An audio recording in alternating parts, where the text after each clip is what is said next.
دوستو، ناف کا ٹل جانا ایک قدرتی عمل ہے۔ یہ بیماری ہماری کمزوری اور وزن اٹھانے کی وجہ سے ہو سکتی ہے۔ اس مرض میں پیٹ کے درد کے ساتھ ساتھ ٹانگوں اور پنڈلیوں میں کھچاؤ محسوس ہوتا ہے۔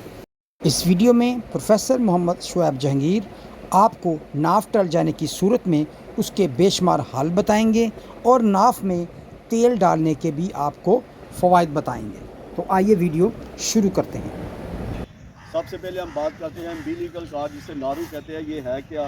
جب جو ہے انسان کی پیدائش ہوتی ہے تو سب سے پہلے جو ہے وہ اس کا ایک نارو ہی بنتا ہے، اس کی امبیلیکل کارڈ ہی بنتی ہے، وہ ماں کے ساتھ جا کے اٹیچ ہو جاتی ہے۔ خون کا رابطہ تمام جسم کی جو خوراک ہے ماں کے ذریعے بچے کو پہنچتی ہے، ماں کے ذریعے اسی کے ذریعے بچے کو پہنچتی ہے۔ اب وہ خوراک میں جتنے بھی وٹامنز ہیں، جتنے بھی پروٹینز ہیں، کاربوہائیڈریٹ، سارے اسی کے ذریعے پہنچتے ہیں اور ہر آرگن جو ہے اسی سے بننا شروع ہو جاتا ہے۔ دل بھی اسی سے بننا ہے، دماغ بھی اسی سے بننا ہے، آنکھیں بھی اسی سے بننی ہیں، ناک بھی اسی سے بننا ہے، ہر جو ہے وہ چیز اسی سے بننا ہے۔ اب آپ کا کیا خیال ہے؟ ہماری آنکھیں پلکوں کا کام کرتی ہیں، ہمارا دل خون کو سپلائی دیتا ہے پورے جسم کو، ہمارا کان سنتا ہے، ہمارا ناک یہ سونگھنے کا کام کرتا ہے، حس کا کام کرتا ہے، ہمارا لبا انسولین پروڈیوس کرتا ہے۔ کبھی یہ سوچا ہے کہ ہمارا جو ڈینٹ پڑ گیا ہے، یہ جو نارو یہ دنی جو پیدا ہو گئی ہے، ناف جو پیدا ہو گئی ہے، یہ صرف کچرے کے علاوہ بھی وہ کچھ کام کرتی ہے؟ یہ کچرا اکٹھا کرتی ہے، یہ پورے جسم کے انرجی چینلز کو ہمارا یہ سپلائی دیتا ہے، اسی سے سارا کچھ جو ہے وہ بنتا ہے۔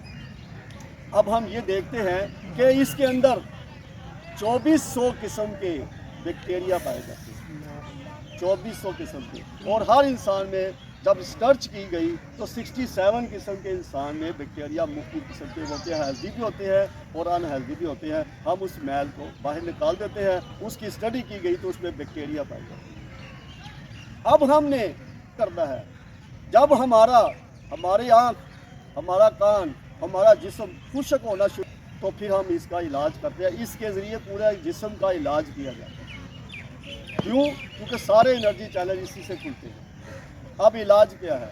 سب سے پہلے ہم نے آئلنگ کرنی ہے اس کی۔ آئلنگ 4-5 قسم کے آئل استعمال کر سکتے ہیں، سرسوں کا تیل، ناریل کا تیل، السی کا تیل اور بھی مختلف قسم کے ملا کے۔ اب اگر آپ کے جسم میں خشک ہونا شروع ہو گیا ہے تو آپ اس کے اندر سرسوں کا تیل ڈالیں۔ آپ کے جسم میں چھوٹے چھوٹے پھنسیاں نکلنی شروع ہو گئی ہے تو اس کے اندر سرسوں کا تیل ڈالیں۔ آپ کی آنکھیں خشک ہو گئی ہے، آپ کے جلد کے اوپر چھوٹے چھوٹے بار آنے شروع ہو جائے، جلد سرخ ہو گئی ہے تو اس کے اندر زیتون کا تیل ڈالیں، السی کا بھی تیل ڈال سکتے ہیں۔ اب یہ جو تیل کام کیا کرتے ہیں؟ جس طرح ایک پودا ہے، پودے کی جڑیں خشک ہو جاتی ہے تو پودا ڈیڈ ہونا شروع ہو جاتا ہے۔ جب پودا ڈیڈ ہونا شروع ہو جائے گا تو اب کیا کریں گے؟ پانی دیں گے اسے۔ اسی طرح ہمارا جسم میں کوئی بھی بیماری ہے تو آج کل جو ہے اس کے ذریعے علاج ہو رہا ہے۔ اب یہ تیل ڈالنا کب ہے؟ رات کو سوتے ہوئے آپ نے اتنی سی شیشی میں تیل لینا، 5 سے 10 قطرے اس میں ڈالنے اور اس کے اندر نکیل دینا ہے اور اسی ہاتھ سے اس کا مساج کرنا ہے، اسی ہاتھ سے اس کا مساج کرنا ہے۔ آپ تھوڑے دنوں کے بعد آپ دیکھیں گے کہ آپ کی جلد خشک ہونا بند ہو جائے گی، آپ کی آنکھیں جو خشک ہو گئی تھی، ڈرائی ہو گئی تھی، وہ بھی اس کا سلسلہ جو ہے وہ بھی ٹھیک ہو جائے گا۔ اب جب یہ مساج ہو گیا تو ہمارے جو جسم کے آرگنز جو ہے وہ کام کرنا شروع کر دیتے ہیں۔ تو خدا را اس کو ذرا دیکھیں، جب رات کو اگر آپ نے لیٹنا ہے تو سکون سے اس کے اندر 2 3 4 5 قطرے جو ڈالیں اور اس کا مساج کیا۔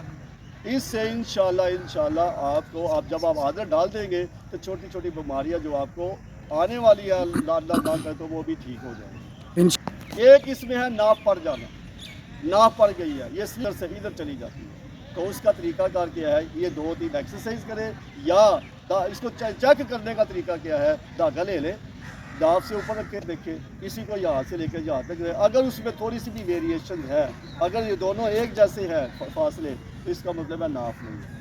اگر فاصلہ کم یا زیادہ ہے دھاگے کا تو اس کا مطلب ہے کہ میں ناف ہے. اور آپ سمپل سی بند لٹا کے زمین پہ ایک ہولو گلاس لے لیں, الٹا کر لیں اور اس کو ہلکا سا ایسے ٹوسٹ کریں.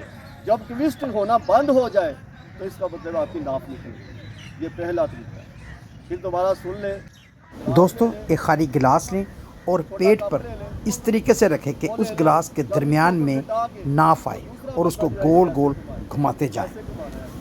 جب گھمانا شروع کریں گے تو تھوڑی دیر کے بعد دیکھیں گے وہ گھمانا جو ہے وہ بند ہو جائے گا. تھوڑا سا دبانا بھی ہے تو وہ آپ کی ناف نکل جائے گی. ایک علاج.